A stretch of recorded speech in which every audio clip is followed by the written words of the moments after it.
Hey, Chris Jenkins, credentialed member of the media, covering the Carolina Panthers for Charlotte Vibe, a.k.a. Man of the People. You have a friend in the media, which is myself. Any questions that you all have about this Carolina Panthers team, I'm your guy. Unless this time next week, by the way, let me go ahead and plug this.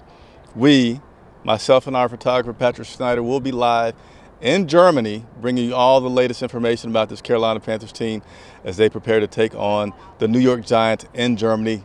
Not this Sunday, but the next Sunday. So make sure you subscribe to the channel, like it, share it, tell everybody else, hey, this company's going to be covering a team in Germany.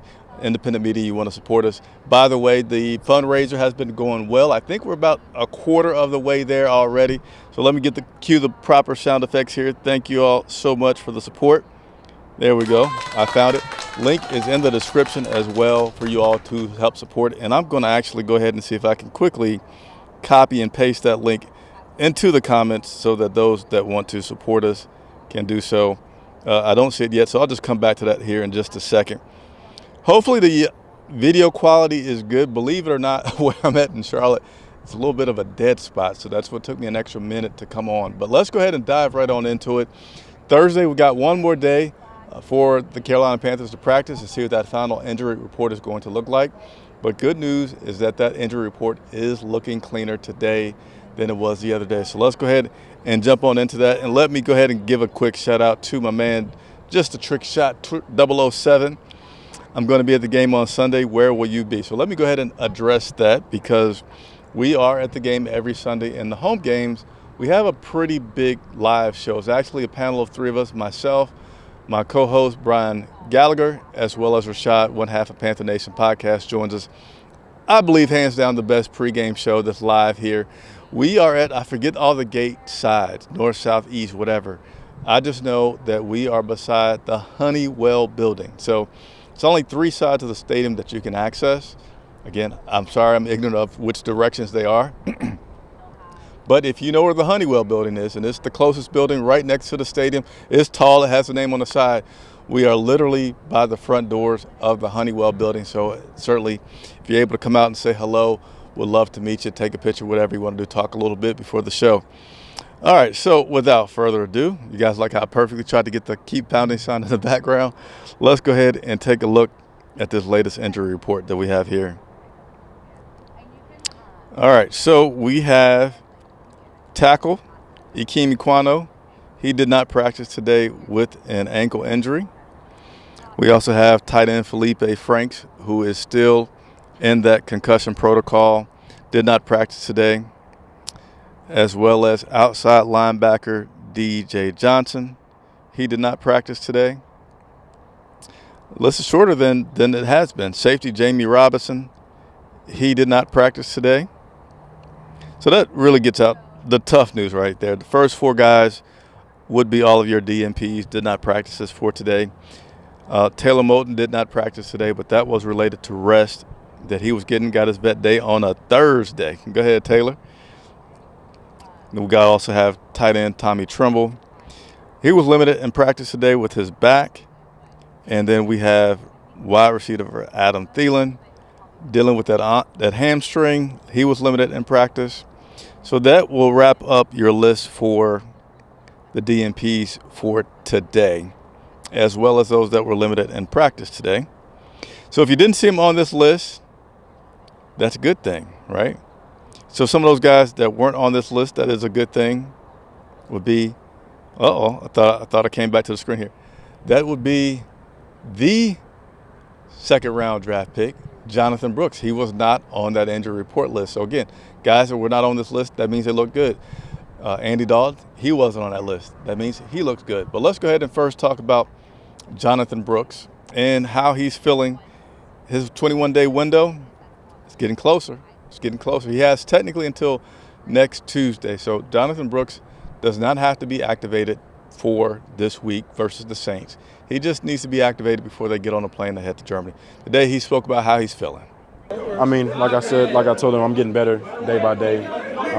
Each day I gradually feel better, more confident, mentally and physically. It really just goes into my decision and the coach's decision, them having the trust in me to go out there and do it, and also myself letting them know that I'm ready to go out there and do it. Because, like he said in his interviews, he's not going to put me out there if he doesn't think I'm ready and confident enough. So really just kind of a mutual agreement, and them just having trust in me having trust in myself.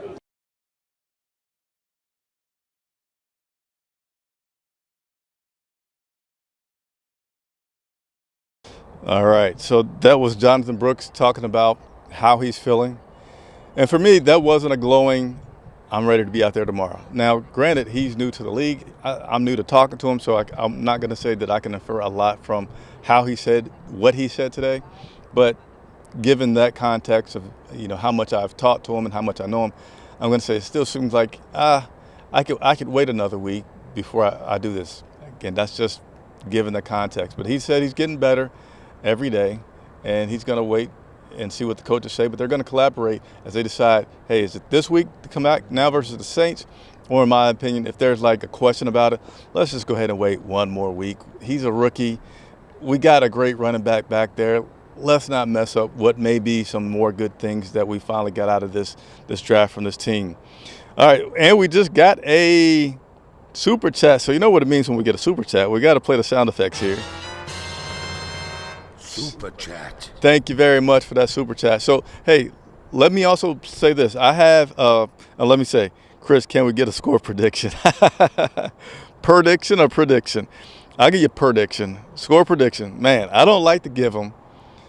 You gave the super chat, so I have to address it. Nah, I mean, I will acknowledge your question. You would like to have a prediction. I don't have a prediction other than saying that it's going to be a tough uphill battle. The Saints have gone downhill quite a bit since their first two games where they were just blowing through the Cowboys, blowing through the Panthers, and they kind of went, but they've also had a lot of injuries, offensive line, wide receivers, and quarterback, which has attributed to their big downfall. Well, they now have Derek Carr, who looks like he's going to be able to return this Sunday. If Derek Carr is able to return, you're going to have a completely different Saints team. That's going to be with pretty much any team in the NFL. If their starting quarterback goes out, then you're going to have a little dip in capabilities, which you should if he's a starting quarterback. So no score prediction, but Derek Carr coming back, I do see that as an uphill battle. And I do have the link that I'm going to put out there now for the GoFundMe. It's something that we started yesterday. Need your support. We need a few pieces of equipment to continue to broadcast our live streams at the quality that you all like. And also for our pregame shows and on Sundays, it's really hard when there's more than one person for us to hear each other with bands, fans, PA systems, etc. So I want to upgrade the equipment and I need some support for you all. So give me just a second to put the mic down. I'm going to pin this in the comments, but this is also in the description for those who are able to support. And if you're not in the position to support, the easiest thing you can still do to support is just share it on your social media, retweet it, let people know that we're trying to raise some funds to get some more equipment, and that would help. So give me just a second.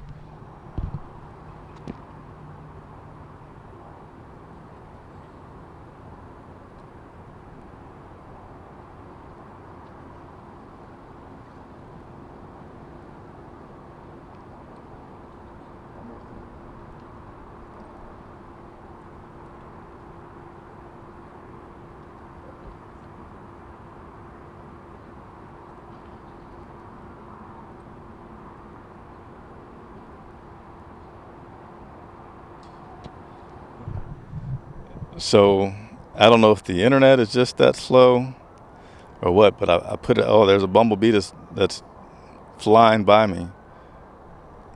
But for some reason, it's not taking my, let me try one more thing, guys. I'm sorry. If I can't get in a few seconds, I'm just going to continue on with the show because it is in the description for those who are able to support us. But let me try this one more time. Get this link. Put it in here. There we go. We got the better link that time, and we're going to pin it in the messages. So in the messages as well as in the description. Thank you for your patience while I got that up there to share with you guys. So, and thank you, Trick Shot, for that donation. So continue to move through our list and show today to get you up to date for this Carolina Panthers team as they prepare to take on the New Orleans Saints. We had Ivero speak to the media today, defensive coordinator, And the last time these two teams played, it was the first game of the season. And we did not have any success until the Saints virtually waved the white flag and said, here we go. Bring Derek Carr out. And that's the only time they stopped scoring. I believe, I forget off the top of my head, it was 7 or 9 straight possessions that the New Orleans Saints scored. It was 47 points. 47-10 was a score they certainly could have put up 50 if they had wanted to. You have to think, hey, has there been some lessons learned from this team since that very first game? Evero addressed what that could be. Yeah, I won't talk too much about it, but going into week 1, we had somewhat of an idea what they were going to do, but without him really calling the plays in a couple of years, there's a lot of guesstimating and all that stuff. Now with 8 games in, we know exactly what they're going to do. We have a good idea of how they're going to attack us. We know that we have to play better than we did in game 1, especially from the run game standpoint, and so we're excited about the challenge. So he feels like there are some things that they have learned that they could apply. Obviously, he's not going to tell what they are. I was kind of surprised that he's even admitted that he has seen some things, but he feels like they have seen some things. So he feels that we're going to be able to have a better defensive performance than we did the previous week, but in the season opener down there in New Orleans. We're also, I would say, fortunate to have some guys on this team now that are starting that wasn't starting before. Trevin Wallace has been doing really good since he's come on the past, I forget how many games now since Shaq went out, but he's been playing really, really well. We got Josie Jewell back, but Trevin flying around has been great. He's been getting some turnovers with some punching of the ball out, which is a great thing. But we also have had another undrafted rookie on this side of the ball. We've had Jalen Coker on the offensive side of the ball, which they said, the nickname that he has, he's heard it. Doesn't know if it's the best nickname, but he certainly feels like it's starting to stick. But on the other side of the ball, we've had another undrafted free agent out of Texas A&M, I believe, which would be Damani Richardson, who had his first game starting last week, played 100% of the snaps, and also led the team in tackles. So some really good stuff by Damani, and Evero spoke about having him on the team and how he's been able to contribute. Well, Damani has been doing a great job since we brought him in from Texas A&M. And if you kind of look back at the offseason and the training camp, he really had the most ball production out of anybody on the defense. And so from that standpoint, he's been doing a great job. And then you just look at just the attention to detail, kind of like I was talking about, the focus and the professionalism, which is that he displays for a young guy, a guy that just got into the league to have such great habits. It's not a surprise that he was able to go into the game and function the way that he did. And just really, really proud of him and proud of the way he performed. But I'm not surprised because you see just the work he's put in behind the scenes.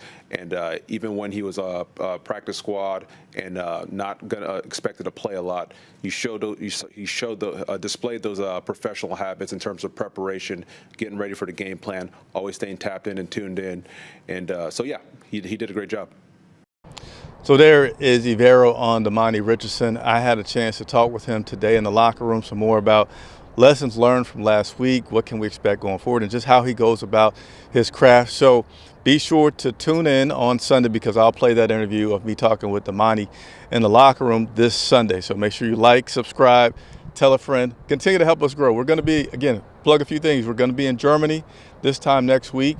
Covering team, we're going to give you tons and tons of coverage. I promise you there's going to be no one that produces more content from being in Germany than Charlotte Vibe, so tell a friend.